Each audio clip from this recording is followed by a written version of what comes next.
This episode is sponsored by BetterHelp. The holidays are over, the decorations are down, and suddenly everything feels a little empty. It's normal to feel the winter blues after the holiday excitement. January, February, and March are by far my least favorite months of the year. It's cold and dark, and I have to get some extra vitamin D on board. I also need to keep my regular scheduled appointments with my therapist. So if you're feeling that post-holiday funk, I definitely suggest you checking out BetterHelp because maybe it's time to talk. You might also be one of those people like me who makes New Year's resolutions and you get super motivated. So maybe you need someone behind you to hold you accountable and come up with a plan to meet your goals. BetterHelp is super convenient, totally online. You have a therapist right at your fingertips whenever you need them. So head over to betterhelp.com/wifeofcrime1 to get 10% off your first month. That's betterhelp.com/wifeofcrime1 for 10% off your first month. More Chumba Casino fan mail. Love this. It says, Dear Ryan, I love Chumba Casino. They're so much fun. I love the wild ride from the social slots to the Slingo to jackpots quicker than a 6-time real spin. Everybody's finding their fun at Chumba Casino. Why don't you find out for yourself? Head to ChumbaCasino.com and enjoy hundreds of casino-style games for free with your welcome bonus. Sponsored by Chumba Casino. No purchase necessary. VGW Group. Void where prohibited by law. 18+ terms and conditions apply. This podcast is an unscripted, unedited conversation about true crime. We take the cases very seriously, but I don't take myself seriously at all, and neither should you. Welcome to Wife of Crime. So, Russ, it's always interesting to me when we talk about serial killers. What led to their crimes? Like, what led to them becoming the people they became? The story I'm telling you today is one of a young girl who had a horribly tragic childhood and grew up to be a terrible person. This is the case of Aileen Wuornos.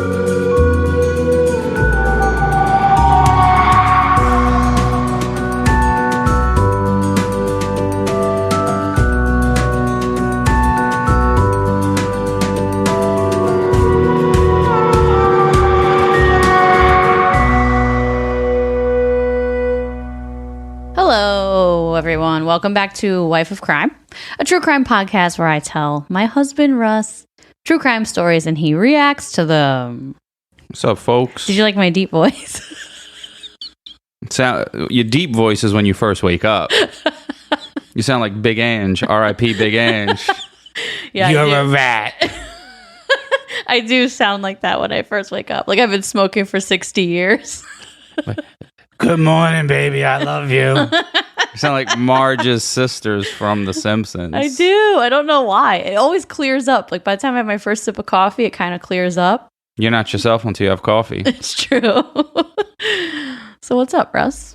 Well, this week, hashtag free Cain Velasquez. Who's Cain? Whoa, wait. That fighter, right? You were telling me about him earlier this week. Yeah, so Cain Velasquez is a UFC fighter. I believe he was a heavyweight champ at one point. And someone was accused of molesting a family member of his that was 4 years old. He ran them off the road. He chased them for 11 miles, ran them off the road, and then shot up the car. Wow. Was it his kid? I'm not sure. I thought it was his kid, but I know it was a 4-year-old family member. Wow. Because, this is why I don't tell stories, contrary to popular belief. Everybody thinks, like, oh, switch stories, sides with Jess.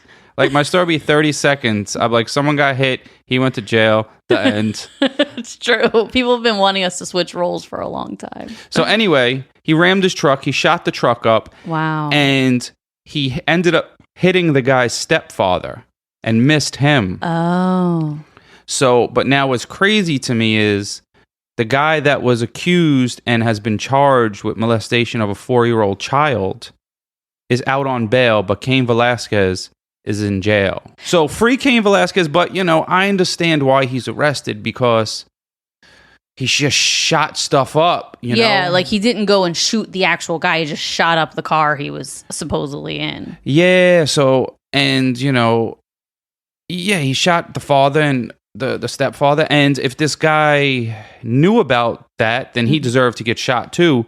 Yeah. But, there's many reactions to this. Like, I saw a lot of UFC fighters that said, one of them, these are 3 of them actually. One of them said, just because you got arrested doesn't mean you did something wrong. Yeah, that's true. I mean, I think everyone can agree, no matter what you believe in life, no matter your religion or politics or anything, 99.999% of people can agree that child molesters are the scum of the earth and they all deserve to die. I mean, yes, there are some people who believe they can be reformed and they can go into a program to help them, but a lot of people believe they're terrible humans. They could be reformed when they're dead in the dirt, buried.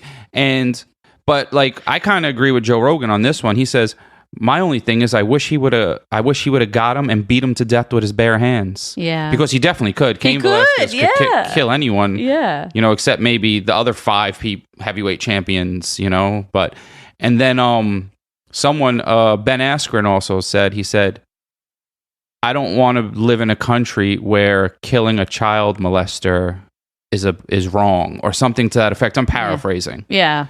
So it's it's a tough call. I do think. No, it's not. No, I'm saying for the fact, like you said earlier, that if he didn't just shoot up a car, then it's one thing. He didn't directly go after the one guy. He just kind of lost control, ran him off the road, shot up the car. Like, he was probably incredibly enraged. Well, I heard that the dude they're saying molested a child over 100 times.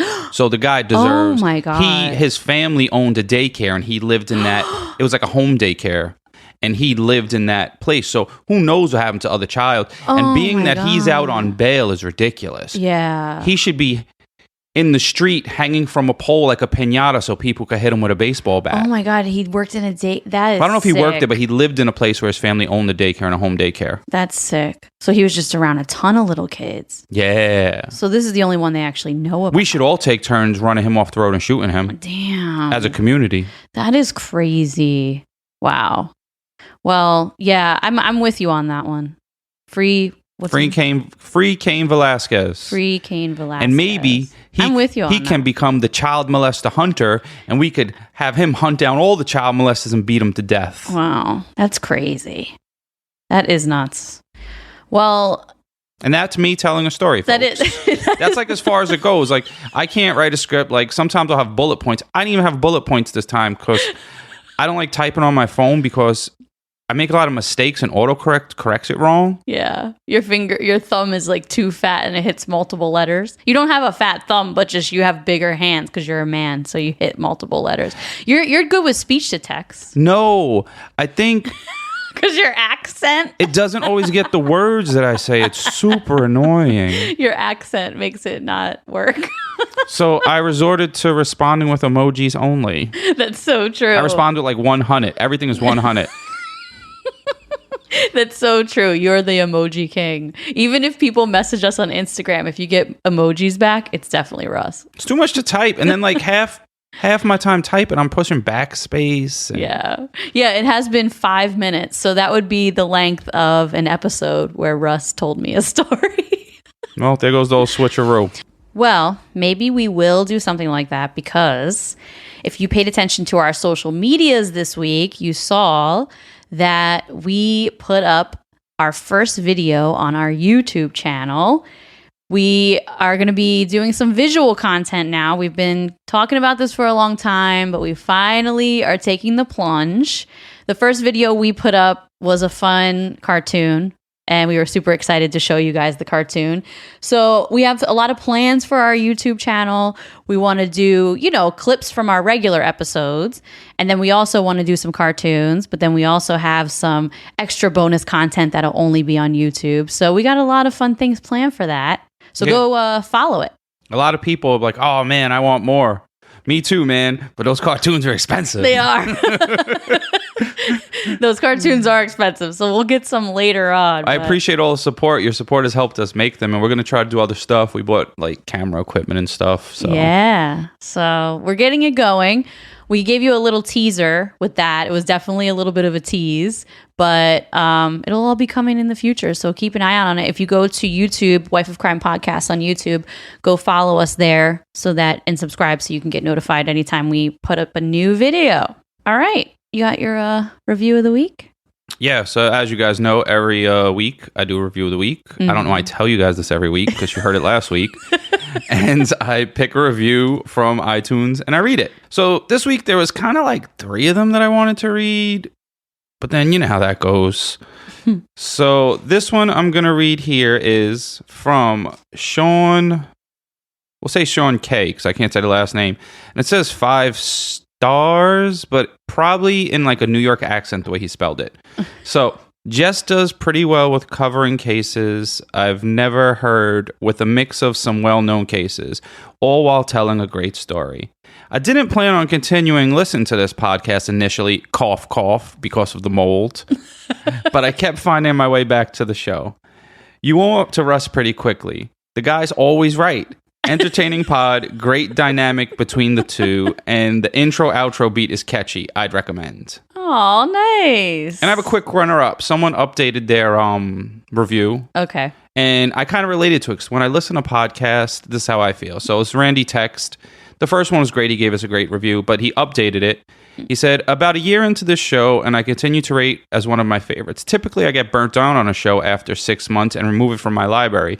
Jess and Russ are the exception. The new microphones sound great. Oh, that's nice. Yeah, because I tend to do the same. Like, I'll listen to a podcast for a while, and then I kind of get bored, and I just move on. It's not because the podcast is bad. I just like... Yeah, you just kind of get tired of hearing the same thing over and over. Yeah, Randy might have ADD like me. Like, we're twitching over here and bored. And... Randy's been a listener for a long time. He's a patron, and him and his daughter listen together. He's from Texas. Yeah, I know Randy. Yeah. I know all you guys. Sometimes I forget your names, but I do know you all. Yeah, it's true. Well, last but not least, speaking of patrons, you have the patron shout-outs. I put a list in front of you. Oh, Hopefully shit. you can read my handwriting. I forgot, actually. I was like, thank God I'm done talking. I was like, I told that story. You have 2 jobs, and when you add on these stories in the beginning, it really adds a lot to your contribution, Russ. We should let you talk more in the beginning because people might leave if I'm talking. I don't think so. So anyway, these are our patrons. We do a ton of extra content on Patreon. There's probably 20-something episodes over there, and we keep adding every month and sometimes twice a month. But people don't like when we promote ourselves. They give us 1 star. So That's true. You guys who don't like that, kiss my ass. It's my show. And you're getting this for free, so shush. So shout out to the patrons. Rosie, Rachel, Lindsay, Christine, Carrie, Maria, Samantha, Miss Ivy, Kaylee, Milan, Steph, Jasmine, Nathan, Aspen, Catalina, Eli, Karina, and Alex. Wow, good job. Cheers to you. Jess is once again amazed that I can read. No, it's not that I'm amazed you can read. I'm amazed, A, you can read my handwriting because you complain about it all the time. And I'm amazed, B, that you pronounced everybody's name pretty much correctly. That's good. It's hard to read Jess's handwriting because she was like one of those women that all the letters are kind of like circles. So it's just like a bunch of circles. Well, it's working. It's been working for a while now, so we got this. Like I said last episode, the patrons picked the next few episodes because I put a poll asking them what kind of case they wanted next. And last week, they picked our last case, which was the amazing story of Tika Adams, which that episode alone, not only was it an amazing story, but it caused a huge response on all of our social media because me and Russ got into an argument in the middle of it. And it kind of split our listeners in half. Half of you agreed with him, half of you agreed with me. And it was really interesting just to see that there's a lot of people like him in the world, and there's a lot of people who think like me, and we kind of bring you guys all together here, which is pretty cool. It is cool, and it was cool to see that like 50% of the people are like smart like me, and the other people think like you. I'm not going to say any name like how I feel about that. Wrong. Well, last week was Tika Adams. They wanted a Not Me, Not Today. The runner-up for the type of case was a serial killer case. So I try to sprinkle the serial killer cases in, and especially the really well-known ones, because they're covered a lot in true crime podcasts. And personally, I need variety when I'm listening to podcasts. But this serial killer in particular has actually been requested a lot. And she's been on my list for probably over a year now. Oh, woman. It's a woman. And she's Wait, ain't this like Women's Month or something? It was, It was International Women's Day last week. So, Yeah. Yeah. Well. And I posted the picture, Happy Women's Day, and then like a tire that's all curved, a rim that's all curved up. You're so funny. Ha, ha, ha. Hey, a lot of our women laughed at it too. And then I did too. I laughed at it when I saw it. a lot of women too was like, that like, listen, they messaged me like, yeah, that's my car. That's mine too. My rim, I have a rim that looks like that. So. We've all done it. So, yes, it's a female serial killer.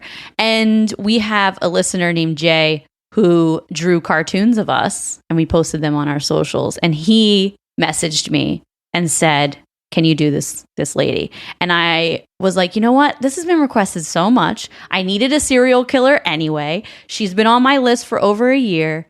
So today I'm telling you the case of Aileen Wuornos. In 2003, she was played by Charlize Theron in the crime drama Monster. Charlize actually won a very well-deserved Oscar for this role because she totally transformed herself into this woman who is truly quite a character. Did you see that movie? Yeah. Oh, you saw the movie? Yeah. Oh, so you know the story. Yeah, I was about to say no, but Oh, man. Do you remember it? Because you don't remember you don't even remember what happened to you last week. So. no, she was a hooker who killed people. She was a hooker who killed people, definitely. But I'll tell you the details of her entire story because I'm sure, knowing you don't remember the details at all. You just remember that. No, yeah, she was a hooker who killed people. And I was like, damn, bro. Yeah, she was rough. So I'm going to tell you all about her crimes, but I'm also going to tell you about the tragic life that led to them. We know after tons of discussions and 2 years of doing this podcast and talking back and forth about it, that serial killers are neither born or made, right? Like it's a combination of both nature and nurture. Yeah, like shit always floats to the top. Yes, exactly. We said that episodes ago. I think that was like 2 years ago. You said that. Perfect analogy. If there's some shit underneath there, it's always going to come to the surface. Yeah, like when you poop, some poop comes to the top. And I don't know why some poop like sinks. I don't know. Is like some poop more buoyant than others? It's weird. I guess it is weird. Hey, any poopologist out there, let me know. That's something. One thing that Russ does is whenever he doesn't know the name of, or he wants to know something, he just puts ologist on the end of everything. Well, like if you do something, you're that ologist. He'll be like, I need to talk to a cookologist. I need to talk to a poopologist. Well, I'm a podcastologist. Or a profileologist, but I know what a profiler is. Yeah, you can't say that. It doesn't work for that. Yeah, that sounded stupid. Too bad we don't edit. So Aileen is a prime example of a person that probably already had this genetic predisposition to be a bad person, right? But the combination of genetics and a horrendous childhood and literally no one giving a shit about her at all, pretty much her entire life, it's not surprising that she would go in the direction that she did. Are you ready? That was dramatic, but yes. So one of the reasons Aileen Wuornos is so well known is because just like Ed Kemper and Jeffrey Dahmer, Aileen talked to the media a lot. But some of her narrative has been proven wrong or disputed because she's lying? Well, wait. She tends to exaggerate and lie a lot about her victims and why she killed these men. Okay? She's probably trying to make herself feel better. So her story pretty much flips back and forth, and we'll get into it later once I actually talk about her crimes. But yeah, her story flip-flops a lot on the reasoning behind killing these people.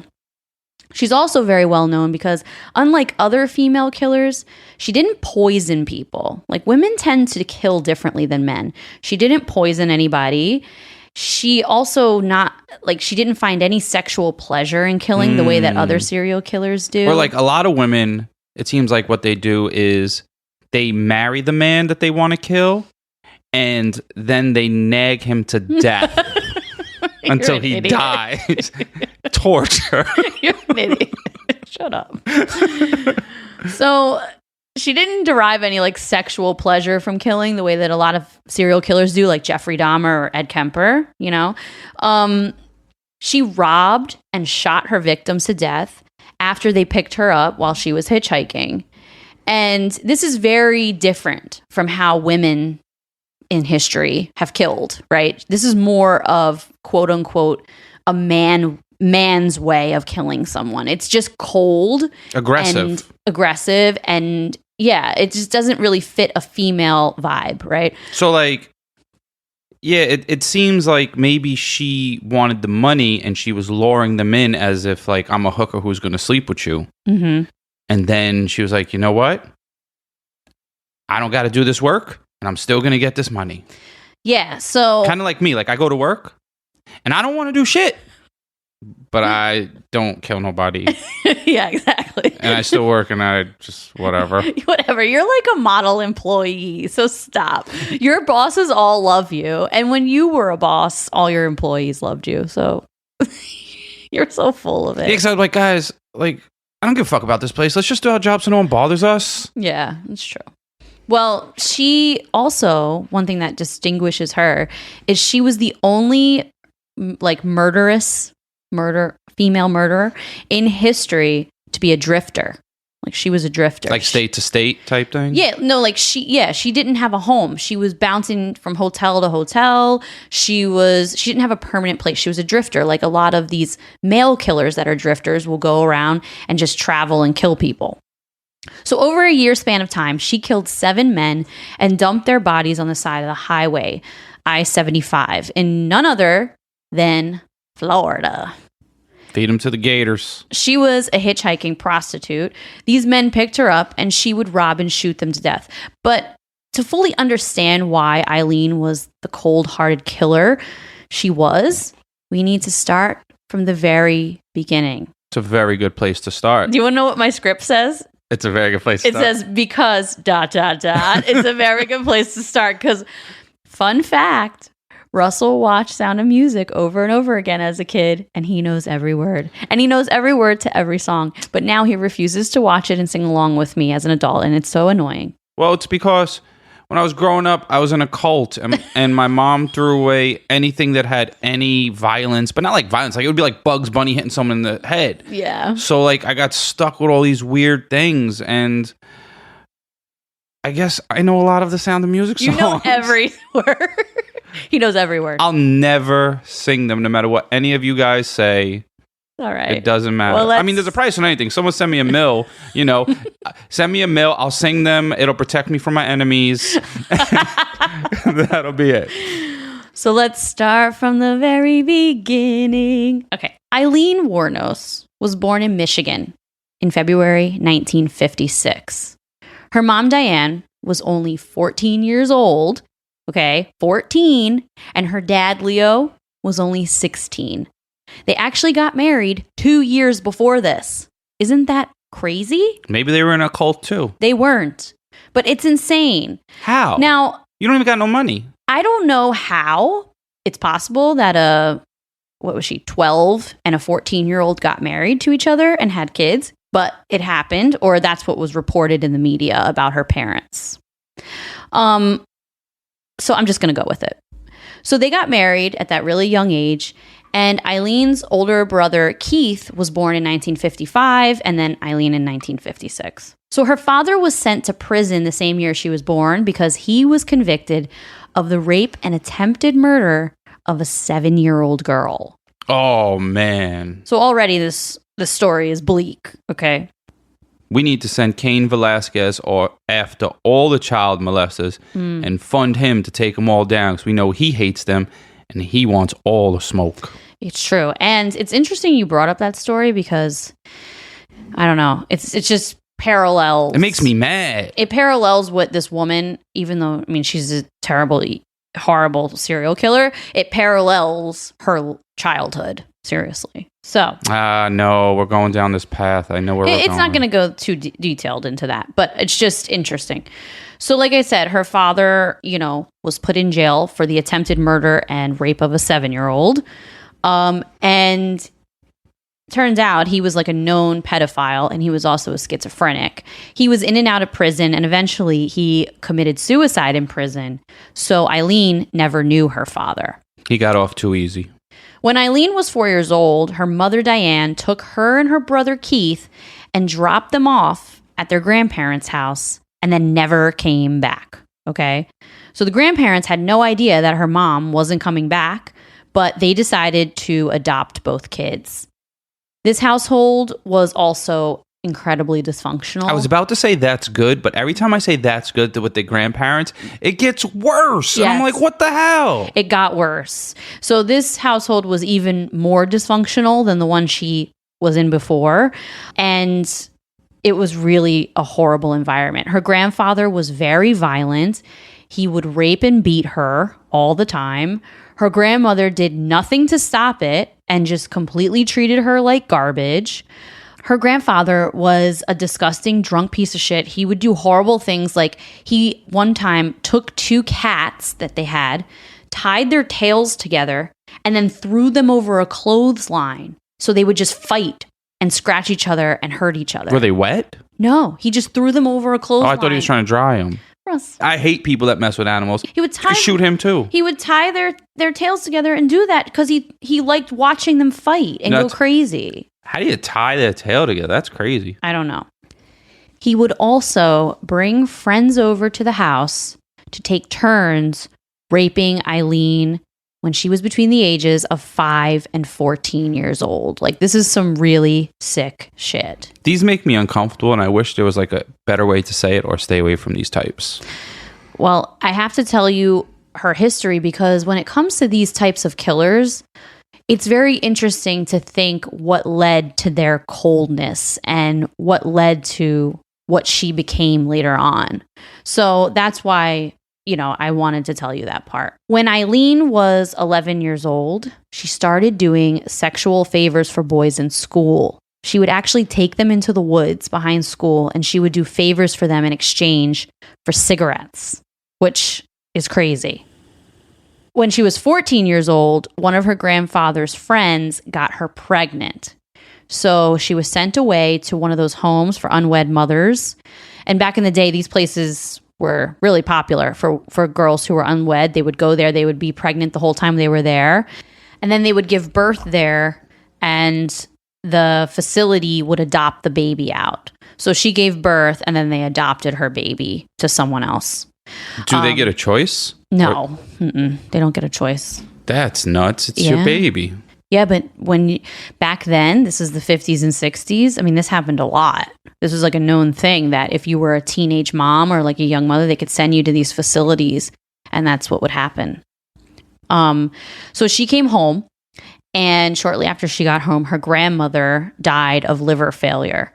So at this point, Aileen drops out of school. She drops out of high school, and she doesn't want to live with her grandfather anymore, alone especially, because he's such a terrible human. She should have killed his ass. Yeah, she didn't kill him, but she ended up moving out, and she lived in the woods. Like, she actually lived in the woods. There was a place in their neighborhood in Michigan, and she and other outcast teenagers, like one of her friends was a gay kid. He was a boy who was gay, and he was kicked out of his house. And there were a bunch of teenagers like that, and they all lived in this wooded area, like in tents, which is kind of crazy when you think about it. A bunch of teenagers living in the woods, and the neighborhood knew about it.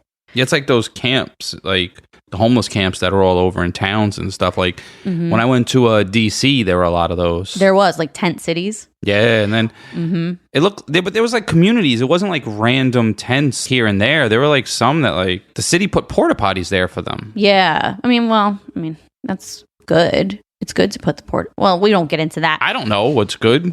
I know sleeping inside is good. Well, the craziest part about this is these were all like teenagers who were just outcasts, and the neighborhood knew they were all living there, and like no one helped them. The only thing that people would do sometimes is they would leave their car unlocked in the cold because it's Michigan, which gets really cold in the winter, and they would let Aileen sleep in the car so that she could stay a little bit warm some nights. But that's the extent of the help she got. So, she lived out there for a while, but obviously after a while it got to be really tough. Like, how do you feed yourself? So that's when, at this point, in order to survive, Aileen started hooking, turning tricks, as she says. Around 17 years old is when she started this like drifter lifestyle, and she just started hooking, hitchhiking, going to another spot, being a prostitute there, getting some money, hitchhiking, going to another spot. And that's just kind of how she lived her life, moving from place to place. But this is also when she started getting in trouble with the law. When she was 18 years old, she was arrested in Colorado for drunk driving and then shooting a gun out the window while she was drunk driving. So she was charged with failure to appear in court for that. I'm not going to lie. It sounds like fun. Well, but don't drunk drive. You know why you can't drink and drive right now? Because you're going to hurt someone? That too. But Okay. Beer is cheaper than gas. So just drink. Don't drive. That's true. So yeah, she was like charged with disorderly conduct, DWI, all these things because she was shooting a gun, like assault. I don't know what else. And then she, in lack of a better term, I'm just thinking YOLO. right? But then she didn't. I hate that saying too, though. Really? Yeah. Well, I hate everything, but you do hate everything. Yeah. But at least I hate everything equally. I don't discriminate. That's true. Yeah, totally. So she didn't appear in court, and this caused her to really start to build up a record. And she was starting to go like in and out of jail. So in 1976, she was 20 years old. Aileen hitchhiked down to Florida, and that's where she met a man named Lewis. Now, Lewis was 69 years old. Coinky dink. No, not 60. He was just 69 years old. She's a hooker, and it's 69. Well, she was a hooker, but she decided to be with him. Right? I'm sure she was, cheating on him. But he was super. Is it cheating if you're making money?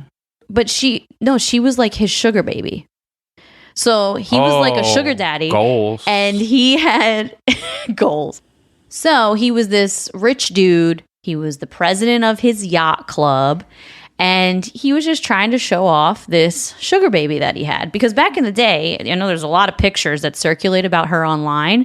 And she was woof. Like, What's woof? Rough? Yes, but I was like, woof. Like from Home Alone, when he saw Buzz's girlfriend, he looked at the picture. Oh, she was hot? Buzz, your girlfriend. Woof. I don't know what that means. Like, she was rough looking. Like, she looked like shit. Oh, I thought woof. She was ugly. I thought woof meant like if you say, like if someone says, damn, she's bad. Bad don't mean bad. Bad means good. No, woof means she looked horrible. So in pictures of her older, she looks woofing? like shit because she's rough around the edges. She's got sunspots on her face. At 20? No, this was when she's older. But back when she was 20, she was more attractive.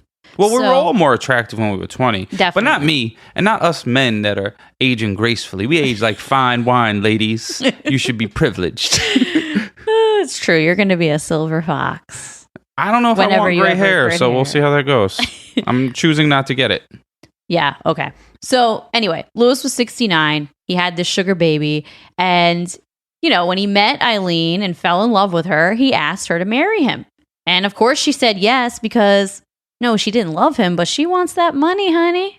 So. Like Anna Nicole Smith, you get your old husband, let him die, and get $100 million. Oh, R.I.P. Anna Nicole Smith. So anyway, she was, she was down for the sugar baby lifestyle because she wanted the money. And Aileen was a narcissist, so she didn't give a shit about him. But she quickly realized that Lewis was a bit more tight with his wallet than she anticipated, and he would only give her $30 a day allowance. and you get more hooking. So she could take her $30 right down to the local bar, and she loved to drink, and she would get trashed and fight because she also loved to fight people.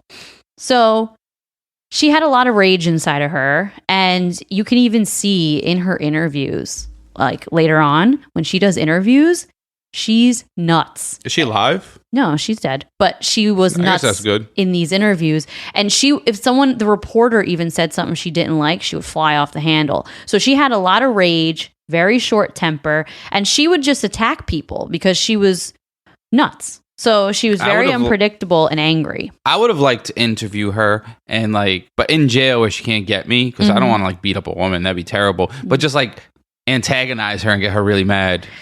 Yeah, I mean, it wasn't hard to do. So it's like at home, I always antagonize you. Yes, you do. Like on this podcast? Yes, you do. Like right now, you're shut up and let me tell the story. Yes, I'm thinking that. So, Lewis had to bail her out a bunch of times because she got arrested for fighting in bars. And Lewis finally gave her an ultimatum. Stop drinking and fighting or we're done. To which she responded by beating him almost to death with his own cane. She didn't kill him, though. But needless to say, Lewis filed for divorce and a restraining order. So Aileen decides to head back to Michigan after her divorce. But she quickly found herself in trouble again because she was charged with assault again for throwing a cue ball at a bartender's head. So in 1976, her brother Keith, who she actually loved very much, it's probably there's only really two people in Eileen's life that she truly cared about. You'll meet one in a little bit, but Keith was her brother, and she really loved and cared about him. And unfortunately, how was he treated as a child? Horrible. He was treated horrible, but Keith went in another direction. Was he with the grandparents? Yeah, he lived there too. And they didn't really talk about if Keith was molested and stuff the way she was, but a lot of people assume that he was, and he was abused for sure. But he went in another direction. He didn't turn into this type of person. He actually became a good person. And then in 1976, he died of cancer. Damn. So Keith left Aileen $10,000. Back then, that was a lot of money. I was about to say, with inflation, my next line was, today it would be worth $75,000 to $80,000. Good for you. I've taught Jess about inflation recently because she never really knew. And I'm like, well, if you had this much money back then, because right now, if you have $1 million, that's a shitload of money. Mm-hmm. But back in the day, if you had $1 million, mm-hmm. you never had to work, and your family had money too, even after you spent whatever you could spend. Now, you could spend $1 million. Yeah. Like in the Bronx, a house is like $700,000-800,000, which is crazy. It's insane. Back in the day, you could buy a house and still have a lot of money left. It is crazy. But, he left her this $10,000, which back then was $75,000 to $80,000. And she bought a car with it. And she also was living in and out of motels at the time.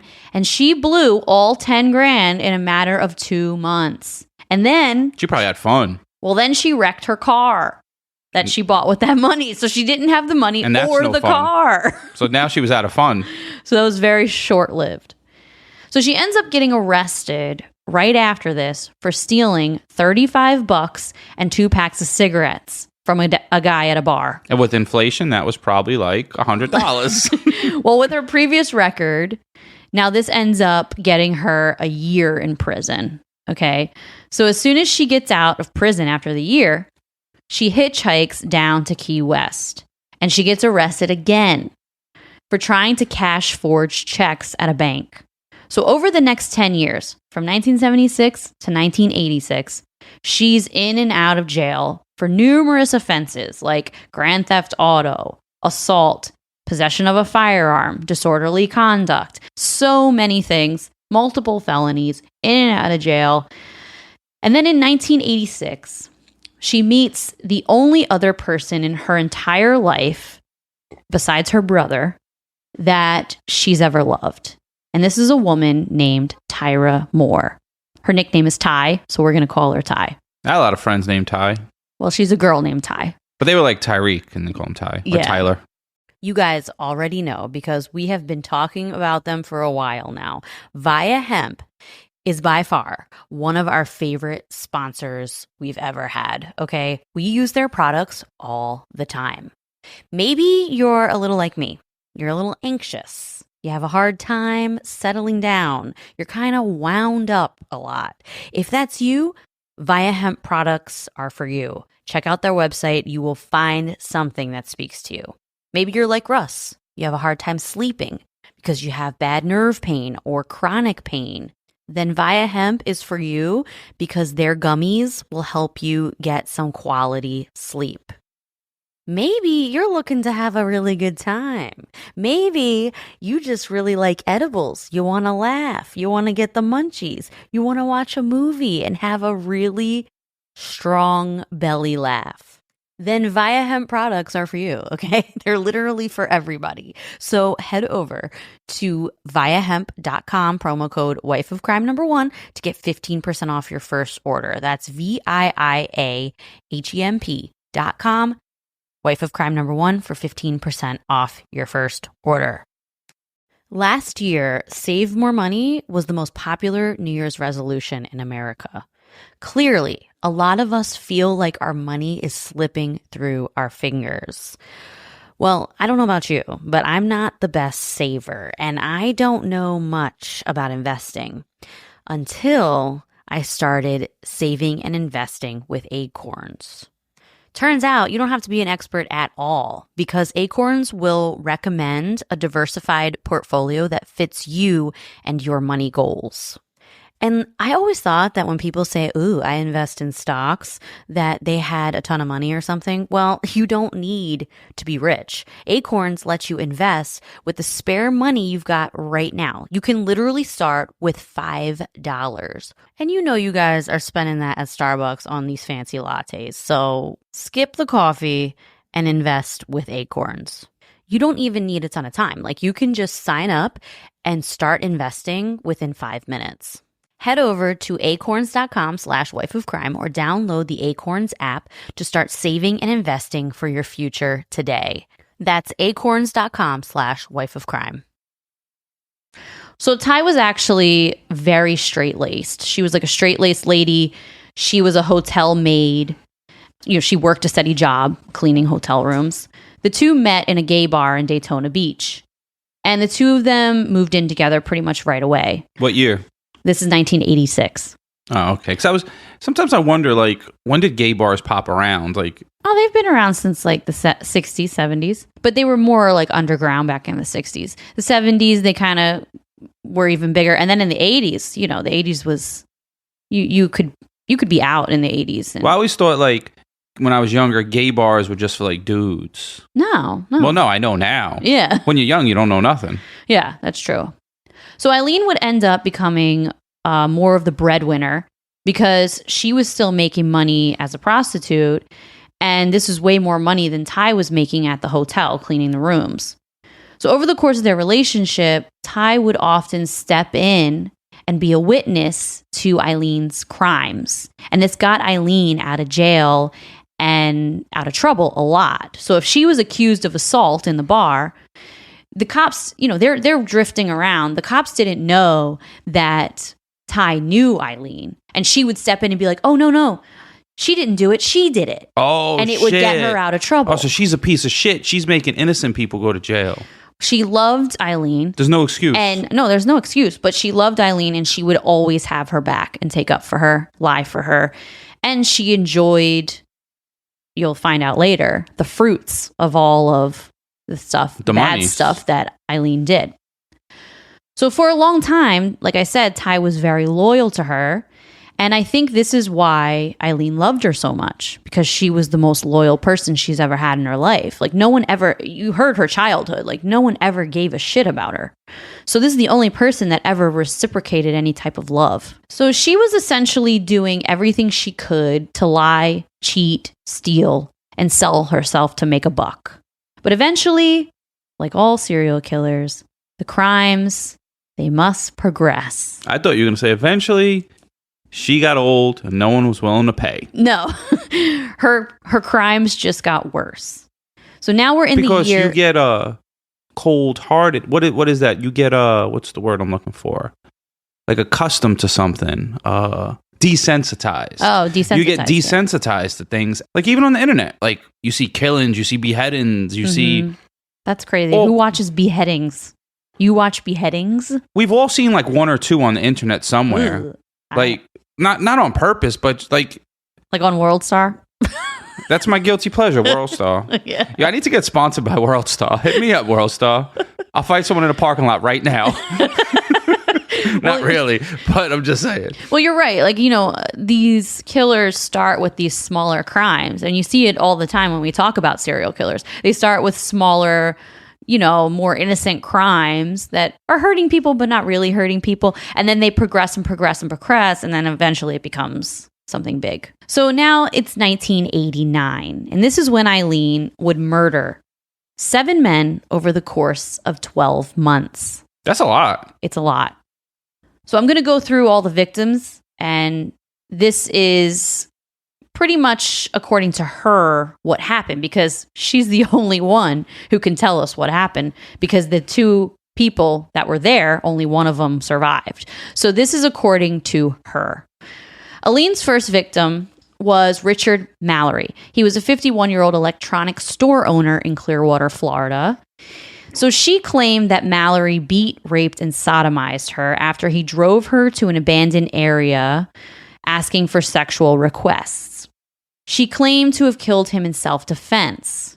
But later, it became known that Mallory had previously been convicted for attempted rape in Maryland. So this could be true. Her self-defense claim could be true in this case because he was already kind of a piece of shit, and he did get convicted for attempted rape in another state. True. But now I wonder if she picked him up as a hooker.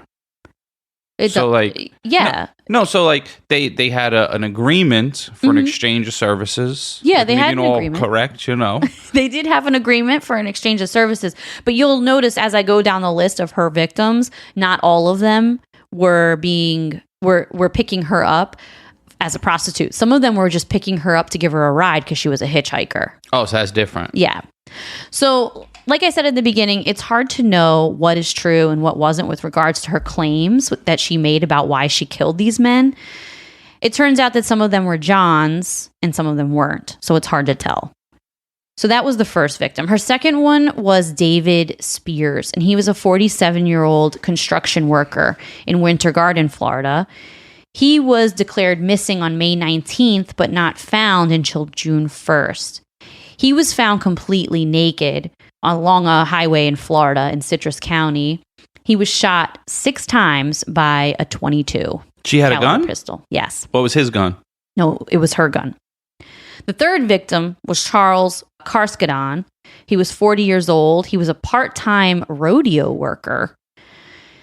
He sounds unemployed. No, he was a rodeo worker. Yeah, but those rodeo cowboys? Yeah, it means it's like Tommy from Martin. Like, you ain't got no job. That's not true. There might be a rodeo worker who's listening right now. That joint is off the books, and you don't even get unemployment. That doesn't matter. We're bartenders off the books. Don't judge. Yeah, but now we know you need to be on the books in case there's a pandemic, and you can get all that PP something. What are the PP loans or something? PP loans. I don't know. But they give you all the money. Oh, the extra unemployment? All kind of stuff. Oh. Well, Charles was a rodeo worker, and he was murdered on May 31st. On June 6th, his body was found. He was shot 9 times with a .22 caliber weapon, the same gun used in the other 2 killings. The body was actually wrapped in an electric blanket, and it was badly decomposing at this point when he was found. Witnesses saw Aileen in possession of his car, and then she later pawned his gun, the gun that belonged to him, not the gun that shot him, but he had a gun on him as well, and she pawned that gun. That's evidence right there. Oh yeah. Victim number 4 was a man named Peter Symes. He was 65 years old. He was a retired merchant marine, and his car was found in Orange Springs, Florida. This situation was interesting because Tyra Moore, her girlfriend Ty, yep, they were both in this car, and they were seen by people around. They crashed the car belonging to Peter. With a pistol, driving drunk, guaranteed. Well, they crashed the car in a ditch, and then people came out of their house being like, what happened? Are you okay? And Ty and Aileen left the scene. They started running. So the people told cops, oh, there were these two ladies in here, and they fled the scene and left this car. They later found out that the car belonged to this dead guy, Peter. So this also linked her to this crime. The other thing was there was a bloody fingerprint in the car. And since Aileen was in the system, they eventually were able to match it to her fingerprint. So there was a bloody fingerprint in there, and it was hers. So it's a wrap. Oh, yeah, it's totally a wrap. Her fifth victim was Troy Burris. He was a 50-year-old sausage salesman. I don't know why that's funny, but Just laughed first. But I feel bad because he got killed. Well, that's sad. I do too, but But he was a sausage salesman. Selling the sausage. Listen, my great-grandfather, his family were butchers, and my grandfather was a sausage delivery boy. He would pack the sausages, and then he would deliver them around Little Italy in Baltimore. And he was actually, you know the story, he had to hide in a tiny little alleyway because the mob was in Baltimore in Little Italy and they were shooting up the street. And he was only 8 years old and he had to hide while he was delivering sausages. He put the sausages in his lap and he hid as an 8-year-old little kid while the mob was out. Respect for him for protecting the sausage. But, we live in a Italian neighborhood and we're both a little Italian. Mm-hmm. And, a lot of these old Italian dudes, they make sausage in their house. They do, yeah. You see a lot of people like we follow on Instagram and stuff, like families, they're hanging sausage off their ceiling and stuff. Oh, yeah. Our boy Paul, you see him. Guarantee he makes sausage. Guarantee. Yeah. Paulie muscles. Yeah, Paulie creatine over here. So anyway, Troy was a sausage salesman, and he was reported missing on July 31st, and they found his body on August 4th. He'd been shot twice. Victim number 6 was a guy named Charles Humphreys. He was 56. He was a retired Air Force major, and he was a former child abuse investigator and former chief of police. So this particular victim, they do believe, there's a couple of them that they believe were not soliciting sex from her. It wasn't a sexual transaction. Some of them they think might have been John's, but this guy in particular, they don't think that based on his history, that he was a John. They think that she was hitchhiking and that he was picking her up. Not just because he was a former chief of police, but also because his body was found with all fully clothed. He didn't have any of his clothes off, where some of the other guys were found naked or had their pants off. And just the way he was shot 6 times in the head and torso. And I guess the crime scene, it showed them that he wasn't a John. So that sucks too, if you were just someone helping. Mm-hmm. But I also feel bad for the dudes that was John, because you're engaging in a sexual transaction. Well, if something is consensual between two adults and you have an agreement, yeah, I get that. So if it's yours and you want to sell it, I mean, I just personally don't give a shit what anyone does as long as no one's forcing something upon them. Yeah. But a lot of people feel different about that. And if you feel different from me, you know that you're wrong. So her last victim was a guy named Walter Antonio. He was 62 years old. He was a trucker, security guard, and a former police officer. Yeah, he had a lot of jobs. He did, yeah. He was found half naked. I think either his pants or his shirt was off. Half of his clothing was off. And he was on this remote logging road, and he was shot 4 times. So each time she would kill, she would also steal these men's things. And then she would bring home their car, their money, and any other things she stole back to her girlfriend, Ty. Their wallets and everything? Everything. And Ty would ask no questions, at all. She didn't say, where'd you get this? Where'd you get this car? Where'd you get this? Where'd you get the money? She didn't ask a single question. She just did whatever Aileen told her to do, and she went along with everything. It sounds like she's setting this up to say it wasn't me. So technically, or that might be the agreement between them two. Mm-hmm. If anything ever, if something ever comes down, you just say you don't know nothing. It was all me. And I think that might be the case. And we'll talk about that a little later as the case progresses. Profiler on the case. And I really think that you hit the nail on the head with that. Ty enjoyed this life that Aileen was creating for them, and she just didn't really know anything. But eventually it would all catch up to her. Police were investigating all these crimes. And like I said, she left her bloody fingerprints in one of the cars. She was fleeing the scene of a car crash of one of the victims' cars that she was involved in. She pawned a lot of their stuff, and her fingerprints were all over them. She used the same gun in all of the killings. So, like, she was pretty sloppy. Like, she didn't try at all. Well, she was no to hitman. cover it up. No, but she didn't even try to do anything remotely smart to cover it up. She was just very sloppy with her stuff. I wonder if she was not knowing she can get caught, or like what was her plan? I don't think she had a plan. I think that she just was living in the moment, doing what she wanted at that time. And she claims later that she knew she was being sloppy. Like I said, she does tons of interviews. You can look up tons of interviews and recordings of her. And she talks about how sloppy she was. She was like, I didn't try to cover it up. I just was doing my thing. She didn't give a shit. And she was probably in jail fighting people and stuff. Oh, sure. So police were investigating all these crimes, and they were all in different jurisdictions, but they started linking them all together, and they realized that this had to be a female serial killer. And this was unheard of back then because she's wild. Like, well, that's because most of the women were in the kitchen at the time. Shut up. I'm going to throw my drink at you. You're an idiot. So this was unheard of. Now we know people like Jane Toppin, who I talked about a few episodes ago, the killer nurse. She was a serial killer, and she was one of the first female serial killers. But was that the one that like poisoned people? Yes. See, but that's different. This girl right now, she's doing traditionally violent crimes, which people think are mostly men actions, exactly. which seems true. Mm-hmm. Women are just too smart to do dumb stuff like this, I guess. I guess so. But she, this is what made her so different. Plus, she was a drifter, which made her really different from other female killers. So the fact that they had decided now, oh, this might be a female perpetrator, it was like shocking to everybody. So they got a hold of some of the items that Aileen had pawned at the pawn shops, and they tested them for fingerprints, and her prints were all over them. And this is what got her booked.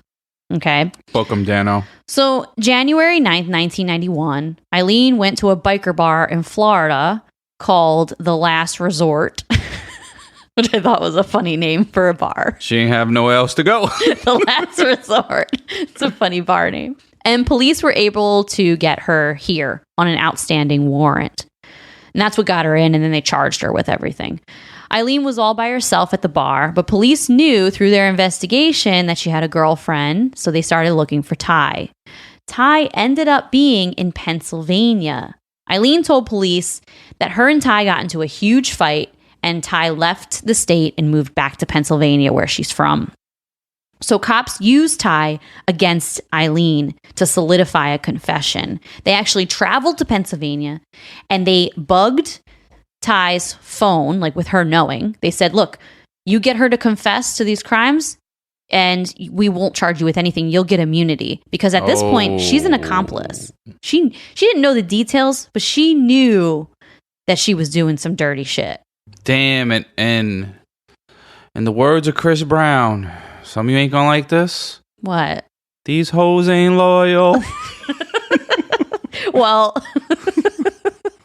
So she wasn't loyal. She ended up calling Aileen, getting her to confess on the phone, and she got full immunity. The phone call, though, it wasn't a true confession because Aileen maintained the fact during the phone call that she killed all of these men in self-defense. So it was a confession for killing them, but it wasn't a confession for the true reason she killed them.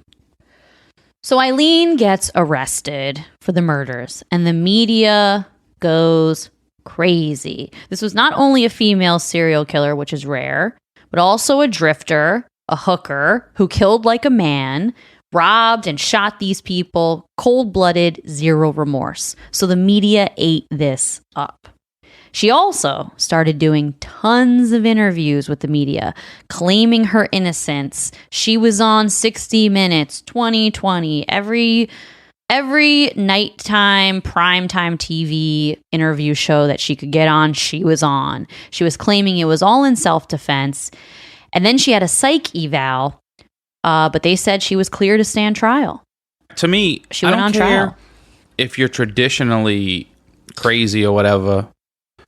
Traditionally crazy? Like Well- you're diagnosed with a mental illness? Yeah, I tried to say that the right way. It didn't work out.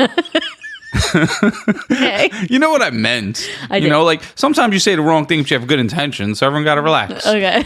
What was I saying? Oh, I don't care if you like have a mental disorder. If you committed such harsh actions, you still need to stand trial, and there still has to be a consequence, whether or not you have mental issues, because you may not be safe to be in society. 100%. When they do psych evals for this, it's more to see if...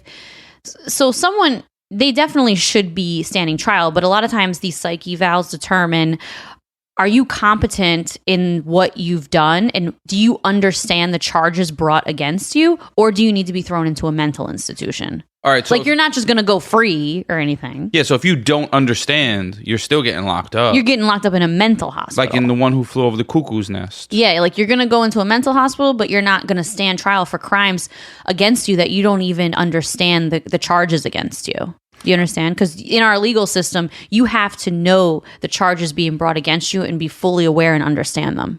I understand that, Mm-hmm. but even though I just don't agree. Okay.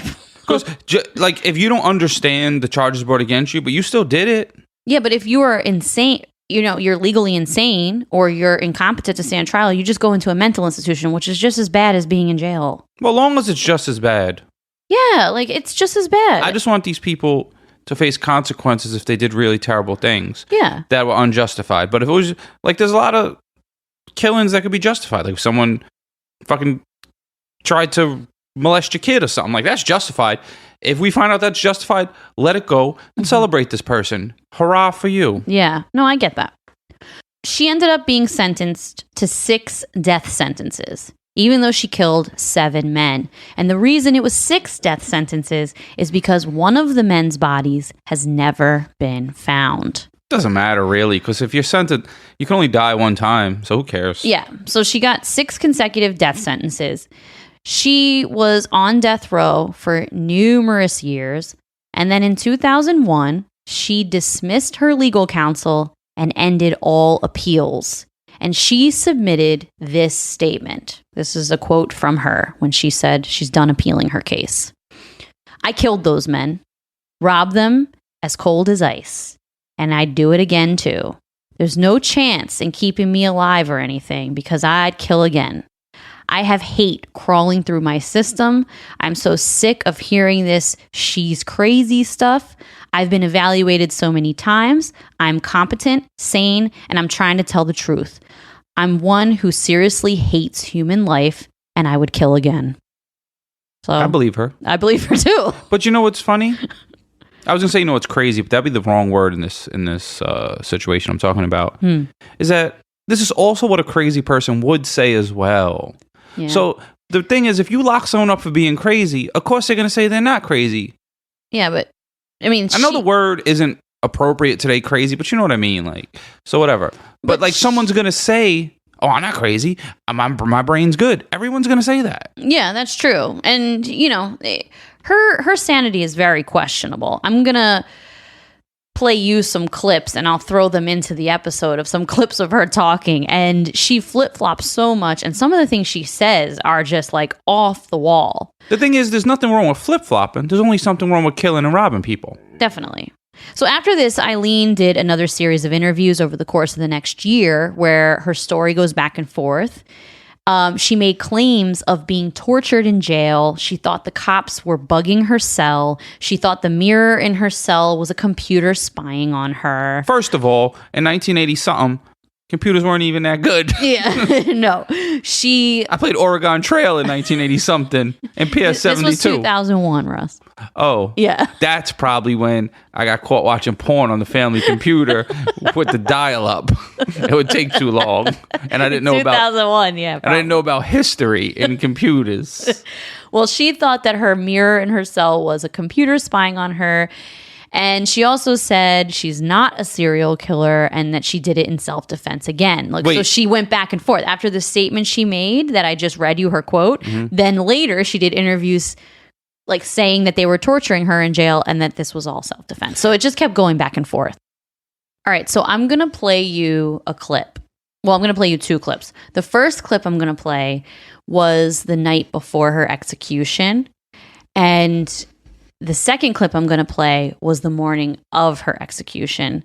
And this is just going to show you how much she flip-flops. So I'm going to play you the first one now, and then we'll discuss it. And then I'll play you the second one, and then we'll discuss it. Okay? Yep. Okay. I was just wondering how you're going to be, at 9:30 tomorrow morning. Are you prepared? I'm prepared. I'm all right. I'm all right with it. And how? I'm all right with it, but like I said, remember, let them know that I know that the cops knew who I was. After Richard Mallory died, I left prints everywhere, and they covered it up. And let me kill the rest of those guys to turn me into a serial killer. I know they did, because I was no professional serial killer or anything, murderer or whatever you want to call it, It wasn't professional at what I was doing. Eileen, I did some sloppy work, and I left how prints. have you prepared yourself for tomorrow morning? I'm all right with it. Yeah, I'm ready to go. Hey, I was tortured at BCI. They had the intercom on in the room, and they kept lying that it wasn't on, and they were using sonic pressure on my head since 1997. Sonic pressure. And every time I was trying to write something, I think they had some kind of eye in the cell, I'm not sure, but every time I started writing something, it went up higher. So I'm thinking that probably had the TV rigged. The TV or the mirror, something was rigged. They got a huge satellite on the compound. After they put the huge satellite on the compound, it could have been either rigged to the TV set or the mirror or something, because the electrician, when he put the mirror on the wall, he said, doesn't that look like a computer? The back of it, and he stuck it to the wall. And do you think, did that affect your mind, do you think? Huh? Did that affect your mind in some way, the sonic? It was crushing my head, and they were using sonic pressure continually. Then when I had 3 meetings with Miss Villacorta on it, every meeting I had, she increased the pressure of the volume of the comm, increased the harassment on the floor, increased the trays being inedible, just increased every bit of my complaints and trashed all grievances.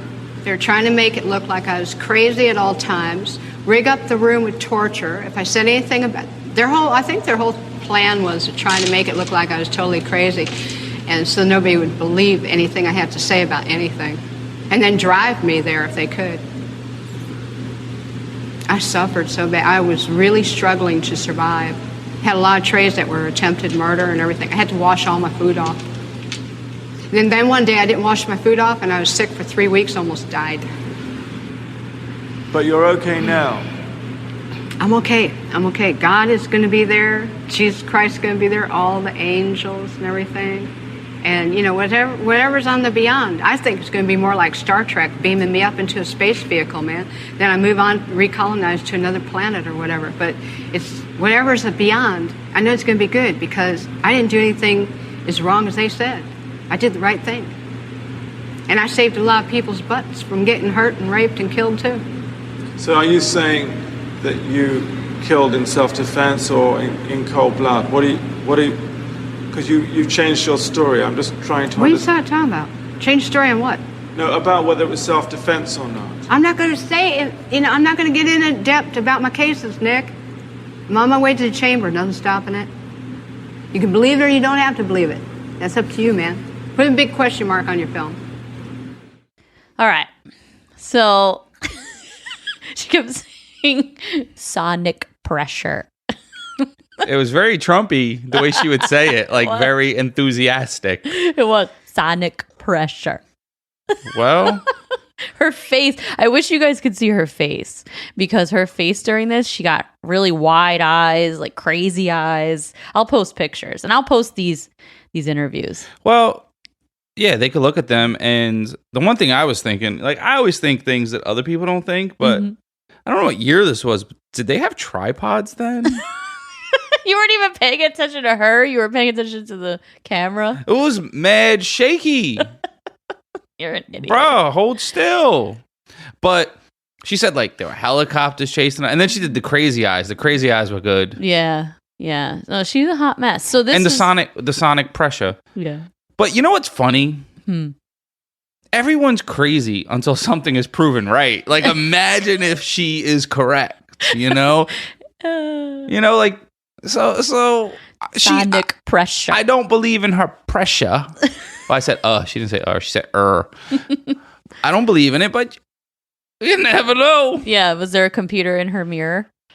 Probably Doubtful. not, because what is she bringing to the table that they need to... Because back then, computers were big. Yeah, it's true. All right, so now I'm going to play you the interview from the next morning, right before she gets executed, and you'll see the shift. And now just remember, this is the type of flip-flopping she did the whole time she was arrested and in jail and everything. I got a message that Aileen wanted me to come meet her at the local jail. She had something to say. Okay, I cannot go in the execution chamber and die in the execution chamber as a liar. And I cannot go in the execution chamber and be executed under the devil. I have to come clean and cleanse my spirit in the name of Jesus Christ. So I have to come clean and tell the world the lies that went on through my mouth. I mean, now prosecutors and cops... And that you killed the 7 men. Huh? That you killed those men in cold blood. Yeah, and I got to come clean that I killed those 7 men in first-degree murder and robbery. As they said, they had it right. A serial killer. Not so much like thrill kill. I was into the robbing biz. I mean, serial killers are in this thrill killing jazz. I was into the robbing. Just and eliminate a witness. But still, then again, I got a number, so it's serial killer. But I'm coming clean before I go in that execution chamber and be executed that I killed them.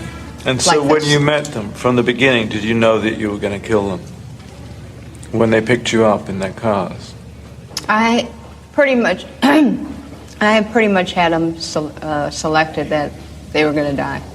But when you're saying that there was no self-defense, so there was no self-defense? No, there was no self-defense. I'm being really straight up about everything. There's no self-defense. I'm really sorry what happened about everything. I was in this. To me, this world is nothing but evil, and all of us are full of evil one way or another. In whatever we do, we have evil in us. All of us do, and my evil would just happen to come out because of the circumstances of what I was doing. Hitchhiking, hooking, on the road. I was a homeless person all my life. And then the hitchhiking, hooking, I learned off the homelessness and cruising all over the United States of America and stuff. And so learning how to be a hooker as a hitchhiker eventually got tiring. In the end, I carried the gun for protection, but then I got where I was getting a real problem, and our rent was due, $1,200 behind. Tyra was doing a lot of beer drinking and stuff. She wanted to go out all the time, so she was burning up the money I was making. I was making good, about $200-300 a day, sometimes But did she, 150. and did she know what you were doing? Oh yeah, Ty always knew everything I was doing. So you were very close? Yeah, we're... All right. And I still miss her, and I still love her, but I'm really sorry about everything I've done. I miss Ty. I lost Tyra over this, and then the people that lost their loved ones and everything. I really think first about the people that lost their loved ones, and then Ty second, because I have to put them in first on this whole thing. I'm really sorry for them losing their loved ones, man. All right, so that was the next morning. So the first one, she's like, they are, they let me do this, they set me up, it's self-defense, blah, blah, blah. And then literally the next morning, she says all of that. And it's just but this is how she was flipping back and forth for years. Yeah, well, she was manipulating the system, and also those interviews sometimes are to get out of jail, to like talk to people. Well, she's getting executed later that afternoon. No, I don't mean to get out of jail. I mean to get out of your cell, to like have entertainment. But the first thing I thought about that video after, the first one I saw, but then I was like, first thing was like, damn those teeth. They were very distracting. Her teeth are distracting. They're a little distracting. So random. They're a little. You're so random. They remind me of Fat Joe song, Lean Back. I can't. So, but do you believe her more in this second interview when she's saying that she really she was a serial killer? She didn't do it for thrill killing. She says, I was in the robbing biz. That's what she says, her exact words. I was in the robbing biz. So it was just to rob these dudes, take their stuff, and then she didn't want to have an eyewitness, so she killed them. Completely. Yeah, I believe this one more. This is what I was thinking the whole entire time. So to me, she's a serial killer, but to me, I think of people that are serial killing are killing to kill. Not killing for financial motivation. They're just a thrill of the kill. They like it. Now, I don't know if she liked it. I think that she just didn't care if she was killing. Yeah. That the lives were meaningless to her. Yeah, I could see that. And what's interesting is because she, at one time, was a sugar baby, but now she was a sugar mama to someone. Yeah. Oh, yeah, that's true. Like a role reversal. Yeah, so...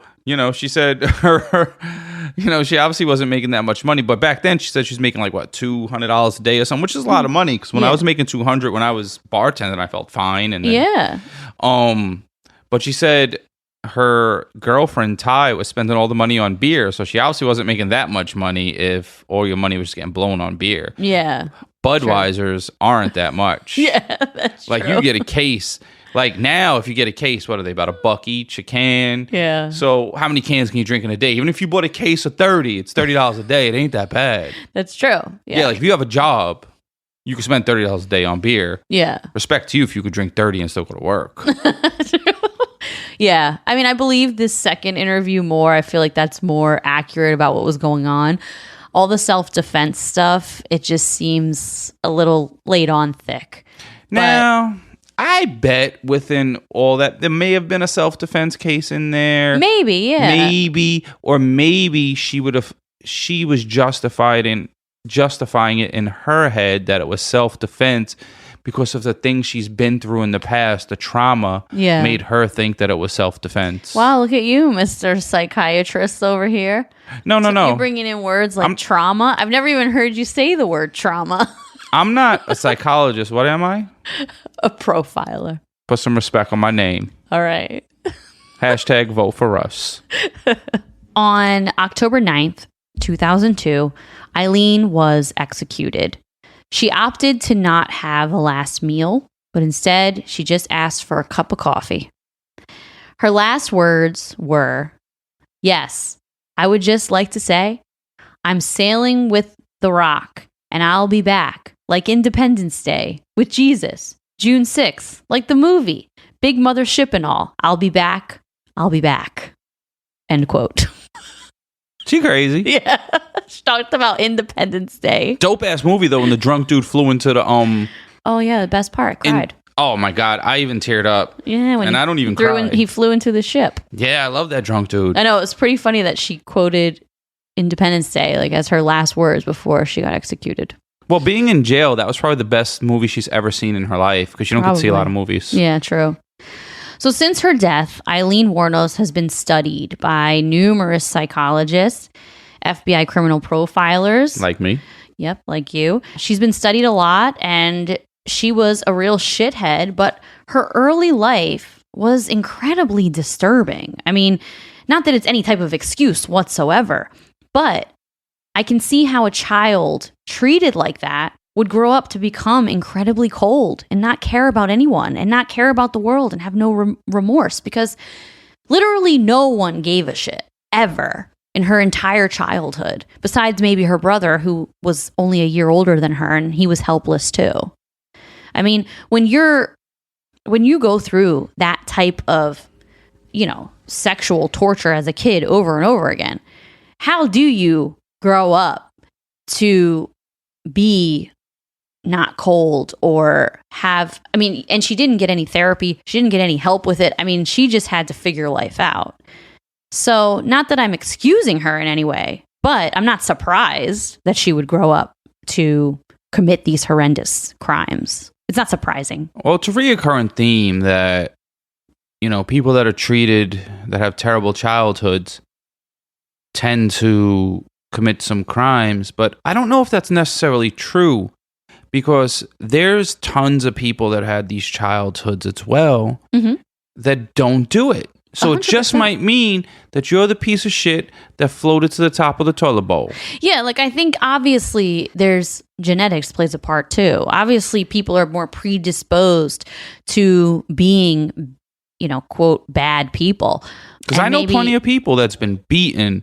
I don't know anyone that's been molested, but as a kid, you don't tell other kids necessarily, but guarantee we all probably know someone that something like that has happened to that may or may not have told you. In my neighborhood growing up, everyone's parent was almost on crack. Yeah. So everyone's dealt with terrible childhoods, and some people have went to jail, but I don't know anyone that has taken to the stream of being a serial killer like that. So, that's an outlier, and it's a rare case. And there's no excuse. No, there's no excuse. And it's interesting because you have people like Jeffrey Dahmer, who had 2 loving parents who treated him great as a child.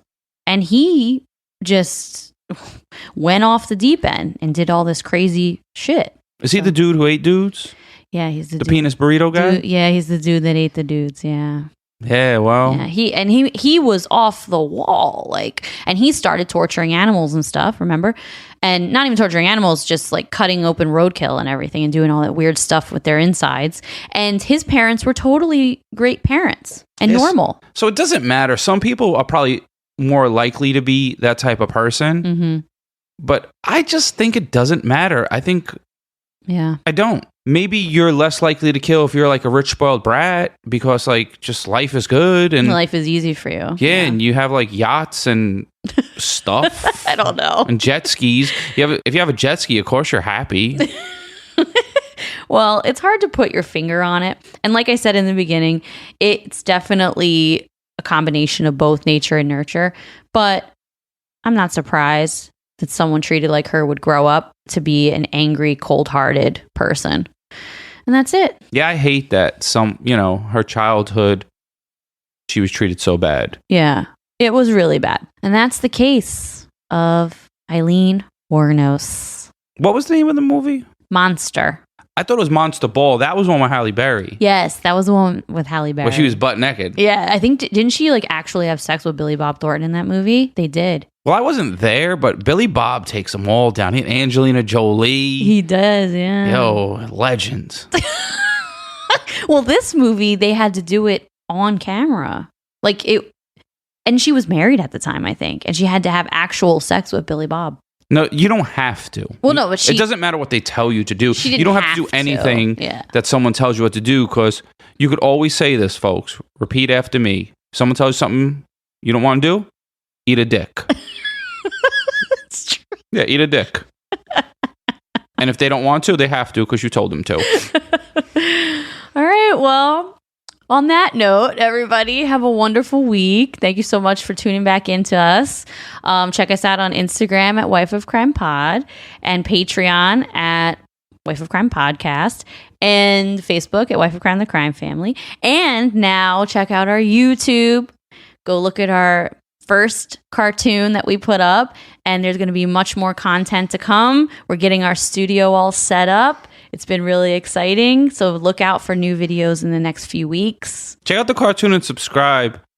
And I love the cartoon. Just like it. Yeah. Because some things are expensive, but all you people that subscribe to Patreon and listen, and any way you support us, it helps. Yeah, even just listening helps, because we have ads on our podcast for a reason. That's it helps us grow. Of our income to help us grow the podcast. And we just keep reinvesting back into the podcast, and hopefully we'll just keep growing and giving you guys more fun content.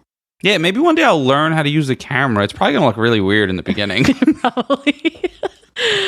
Also, we have a friend of the podcast. His name is Leroy Luna, and he has a really funny podcast called Excuse Me, That's Illegal.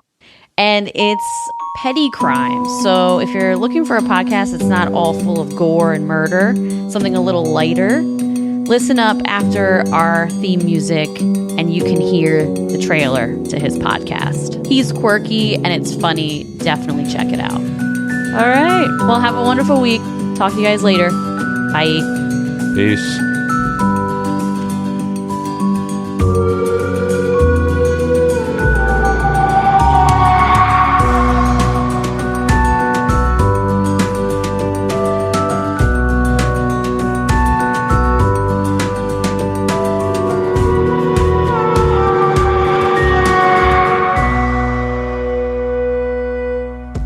Oh, hey there. You like true crime stories, right? Yeah, I know, who doesn't? But I gotta admit, after a while, all those stories of murder and heartache, well, they tend to go straight to my hips. So that's why I, Leroy Luna, have created a podcast called Excuse Me, That's Illegal, where we'll take a hardcore look at some softcore crimes. No TED Talks on Bundy here. The letters BTK won't be coming from these lips. Unless he had a brother that used to steal library books. Suppose I'd be willing to go balls deep into that one if that were the case. Anyways, you'll hear stories such as the Mad Pooper, a female jogger who wreaked havoc in a Colorado Springs neighborhood, using one family's front yard as her own personal dumping grounds. If this kind of content sounds like it's up your alley, Excuse Me, That's Illegal is available right now on all your favorite podcatchers. So come join me. I'll be right here waiting for you.